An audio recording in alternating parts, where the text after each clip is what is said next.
to Rob's Roundup, brought to you by Bennett Staff. Today I'm with Claire. This podcast we're talking about all things recruitment, key issues, challenges, what employers really need to know across the northwest of England about the current state of the recruitment industry. From Manchester to Liverpool, Lancashire, Cheshire, recruitment right now feels a bit like the Premier League table. It's tight at the top, there's pressure at the bottom and no room for complacency. Today we're looking at state of the recruitment market, permanent and temporary hiring. Two big topics employers can't ignore at the moment, minimum wage challenges, April 26 and the Employment Rights Act. Let's start with the market. Across the northwest, demand is still strong, particularly in logistics, warehousing, we're finding manufacturing, engineering, commercial roles. What's changed, I think, is the pressure. Employers are juggling costs, candidates have more choice, speed matters in the industry more than ever at the moment. What are you seeing right now in the northwest recruitment market, Claire?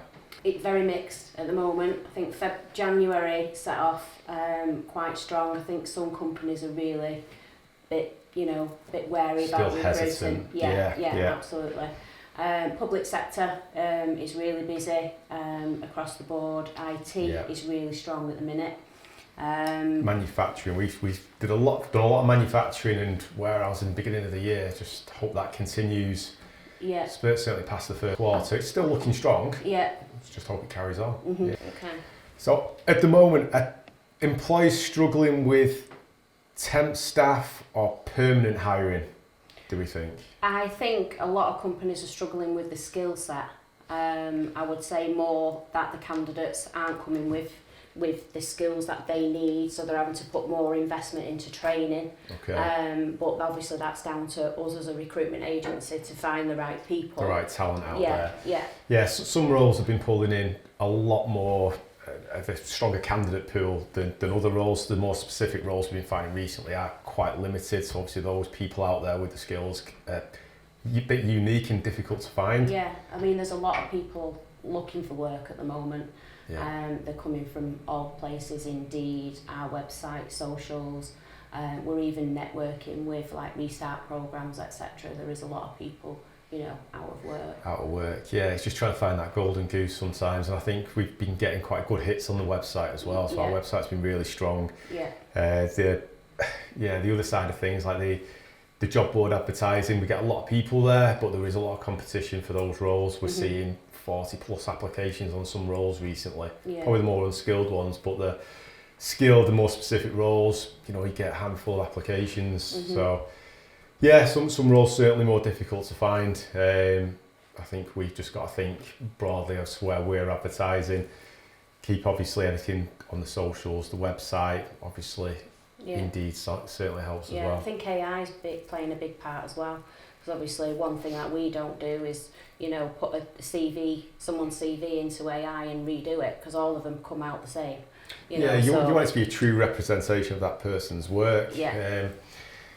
We were saying within the team, you can help people to a certain point, but obviously their CV's got to be a representation of them. But we do try and cross-check things with them, just try and give them the best fighting chance. We do see really good people with not great CVs.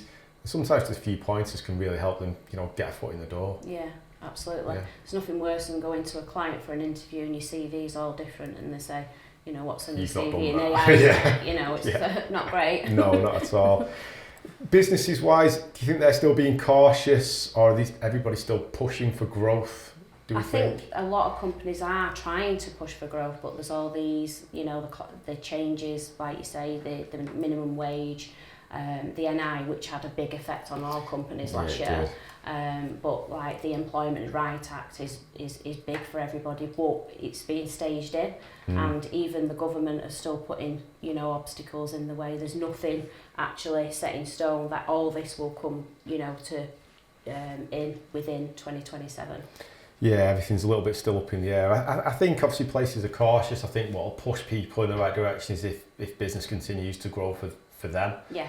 And we feel that seems to be from January. A lot of places said there is that upturn in work and they're just hoping it continues. So I think as confidence grows, hopefully everything will start to move along nicely as well. Yeah, definitely. I mean, our team have, really thrashed it for the last, 6 weeks. So let's hope it'll continue. Fingers crossed it does moving forward. We're seeing that employers who hesitate are losing out. Recruitment now is a bit like football transfers. If you are slow, somebody else signs your best player, and you unfortunately miss out. Yeah, absolutely. That's the way it People goes. don't stay on the shelf life long, not with good skills anyway. Not good people at the moment, no. It seems to be too competitive out there. One of the biggest topics we're discussing with clients right now is the minimum wage, which we've just said, April 26. As for a lot of businesses, especially those using temporary labour, this isn't just a wage increase, it's a cost review. So it's a business change. It's not just something that I think you could just throw a little bit of time at close to the event and hope for the best. It seems to be something that a lot of places have got to take really seriously. Absolutely. What mistakes are we seeing that employers are making when minimum wage changes come into play? I think the main thing is that they're leaving it to the 11th hour. You've got to plan these things in. A lot of financial years go from, September to August. So, it's not just happened overnight. So I think they've had a long time to plan it. Leaving it till March is absolute no-go. It's a bit of a burying your head in the sand scenario, isn't it? I think it's an increased cost. It moves a lot of things around the business as well, because obviously everything sort of goes up a little bit incrementally, and it doesn't just affect one pool of people. In a lot of businesses it can affect everybody. Absolutely. Well, you've got to think about the people who've been with you there for the longest. That creeps into, that margin. So you can't just potentially put, the lower end, when you're 21 upwards. You've it's got to all look the people after everybody. Yeah. So how does this impact temp recruitment differently than permanent roles, do we think? I mean, temps obviously it's a lot more fluid. Obviously it's hourly rate, it's hours worked per week, but then there's the permanent recruitment side where it's salaried. So is one going to be easier than the other to... I think the advantage of using a temporary agency is the fact that we take care of all the pay, the holiday pay, the national insurance and pension. So obviously our small charge on top. But obviously with somebody being taken on permanent, they've got to think of the benefits, the NI, the whole lot really. So I'm on the fence about whether it's going to go permanent or temporary. I think sometimes in previous years we've seen a little bit of a downturn in temps, upturn in perm, because obviously you think, the temp side it could be extra charges, extra billing, so to think that a permanent person might be a better option instead, which a lot of cases it probably is. And you get the reliability with a permanent person, but then when those business scenarios crop up where it's a short-term issue that they're trying to resolve, the temporary side's surely still a winner. And having the right rates in place as well, I think is the main thing. Everybody has to look at that. I think a lot of people fall, and it's been in the press recently that quite a few people have been fined for not paying the right rate for the right people. Some companies prefer to do parity, which is if you bring somebody in, they'll be paid at exactly the same rate as their people, because they're doing the same job. They've just only been doing it for a short period. So employers now, obviously we've got March 26, coming like a full steam ahead train heading at you. But what should employers be doing now, do we think, to sort of make sure everything is accounted for come that time? Contact us and we'll sort it. Contact us and we'll sort away it. From them. Which, in all fairness, is probably the best advice we can give. If you've got questions, queries, pick up the phone, ring us, explain their pain. We can sort of see how we can, put everything into place to make their life the easier. Advantage with us, because we have our own in-house payroll. So, a lot of companies do use umbrella companies, and there's a big, red flag there at the moment where they don't pay people's tax, national insurance, etc. And then it will actually be the end client, the end user, who will end up having to pay for that tax, as well as the umbrella company. So my advice would be, anybody who's using an umbrella company, just check it out first. Make sure they are legit. Make sure they've got all the ducks in a row, so to speak. Yeah, I think it's easy to make things really complicated. Yeah. I think having a PAYE system that we've got is simple and efficient. I think the worker knows where they stand, the company, the client we're dealing with knows exactly where they stand, and we do as well. That peace of mind I think goes a long way. I don't think you want any questions regarding pay and tax outstanding that could come up down the line. No, it just no. seems to be a nice clean way of working. Yeah, and also the temps can take time off with pay during holidays.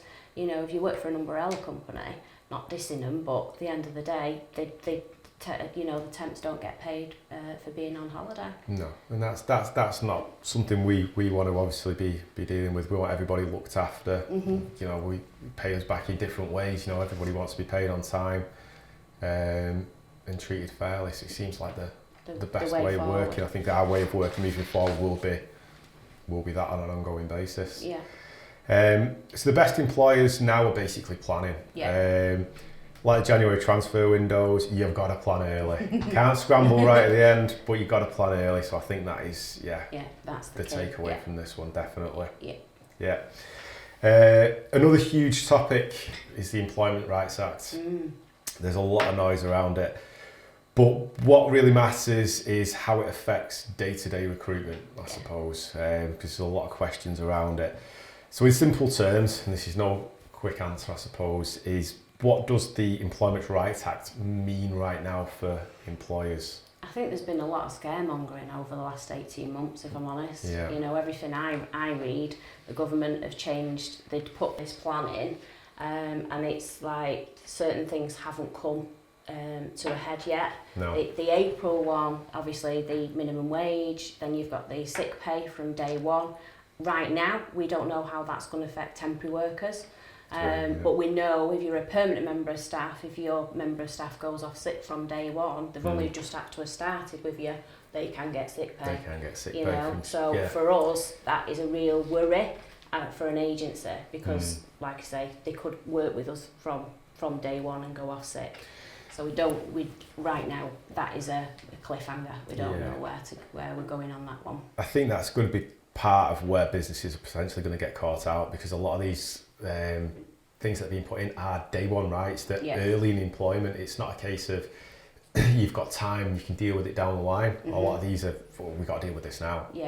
Because this is a problem we could have. And again, it's been a long time coming, all these things, so doing it from March is just a no-go, isn't it? No, it's a lot of organising, like you said about ducks in the row analogy before. That's really what you've got to have. You've got to know exactly what could come up and the process to sort of deal with it. I suppose.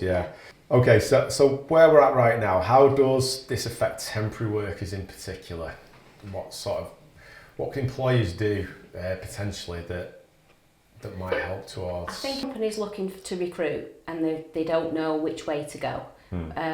We obviously can do it one of two ways. They can take somebody straight permanent, but the advantage of having a temp is they can see how they work. They can have them for 12. They can have them for 12 weeks on the industrial side. They can have 16 weeks on the office side.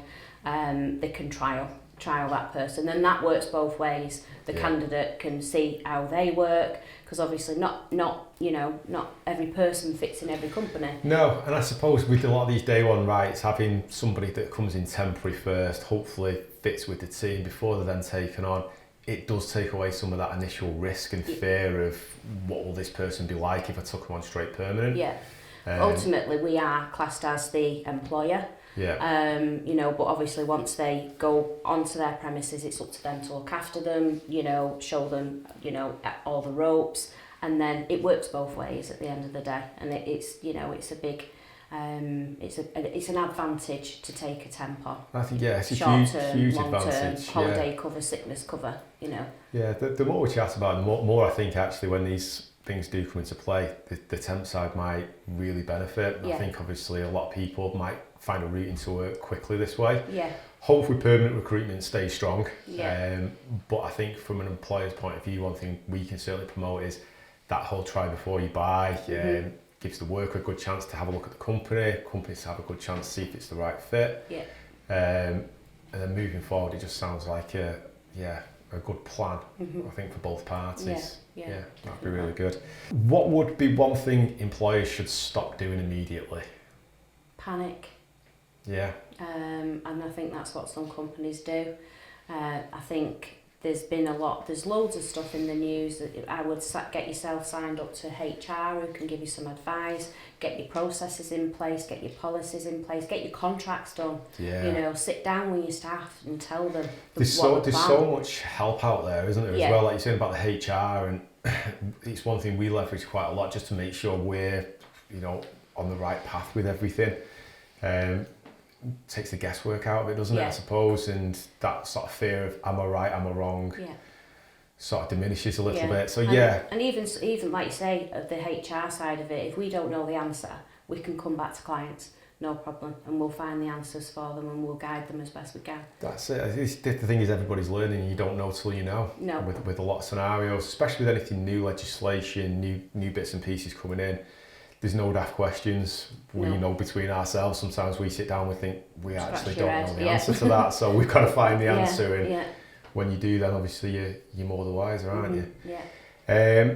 One thing candidates should start doing, what do you think one thing candidates should start doing? I'd probably check day one rights. Know what you're entitled to. Know what you're entitled to. Obviously the norm, you know, your holidays, your pension, and check obviously what internal vacancies are as well. Yeah. You know, all these things, you know, are going to be part of your package. So you need to find out what, you know, what you're going in for. Yeah, what you're entitled to, and exactly where, what if there's any limitations on anything, you've got to know your scenario, haven't you, as well as the company. Yeah, that makes perfect sense. So perm or temp, which is tougher right now? I'd say perm. Perm is tougher. Yeah, I'd say permanent right now. I think like we can go from an influx of perm orders, and then you know, for a couple of weeks, and then all of a sudden we'll have nothing. Yeah, it seems very up and down. There's with permanent. There's no pattern to perm at all. No. I think temps is, like I said at the beginning, it is flourishing at the moment. Yeah, and it each feels temp division seems to be really focused, and as soon as an order comes in, you know, we've got people ready to go. You know, so which is a nice situation to be in, and we're actually getting that replacement work as that work's being filled. That's how it feels at the moment. It's like that constant churn of positions coming through, which is great for us, great for the workers that we've got, you know, sat there waiting. We are victims of our own success, though. I think sometimes a lot of our temps do go permanent, and then, you know, we've then got to fill them gaps too. True. We've had quite a few of those scenarios recently, which is great because obviously, from a service point of view, the person's secured the job permanently. Great. And that's what we're here for, you know.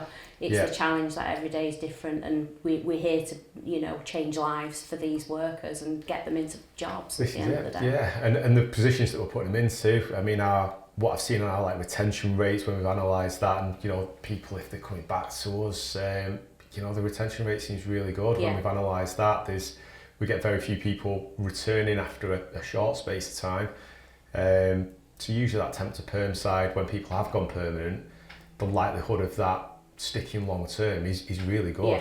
Yeah, so obviously that's it's rare that it don't work out, isn't it, really? Yeah, we usually say you get past that sort of 6, 7, 8 weeks mark, and if everything's going well, you know, that 12, 16 weeks comes around fast, and if the person's doing well, fingers crossed, they get taken on. Yeah.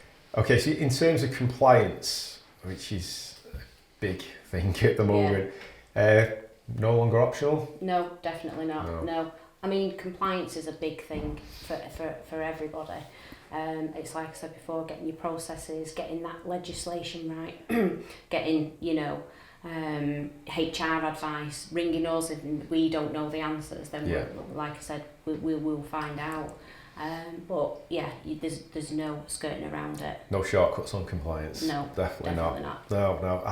I think the best thing to do is to stay above board, stay compliant, stay on the right side of everything. Certain things that makes certain things more awkward to deal with initially, but the benefits long term is you know, everything's dealt with the right way. Yeah. So I think there's a lot to be said for that. Yeah, certainly. absolutely. Yeah. What I'd say at the moment is what we've just said, a bit like VAR. You might not like it, but the rules are the rules. If you don't comply, red card, further consequences, which everybody wants to avoid. Yeah, absolutely. Yeah. Okay. So key takeaways today, plan early for wage changes. Yeah, absolutely. 100%. Take compliance seriously because it's not going away, which is something that I think everybody needs to be on top of. And work with recruitment partners who truly understand your market. Yeah, absolutely. Yeah. We're happy to go on site and, you know, discuss everything that we know with our clients. And again, if we don't know the answer, we'll come back and, you know, get the answers for them, and we'll speak to our HR and also our legal team at the REC. Yeah, get answers where needed. You know, we can advise to a certain degree, but obviously we can go beyond that as well. You know, we're more than just a recruitment agency. Yeah, if there's anything that we can't answer, let's find out, and it educates us at the same time. It's been Rob's Roundup with Bennett Staff. If you want to stay ahead of the recruitment game, rather than be chasing it, make sure you subscribe and join us next time. Thank you very much, Claire Wolstenholme.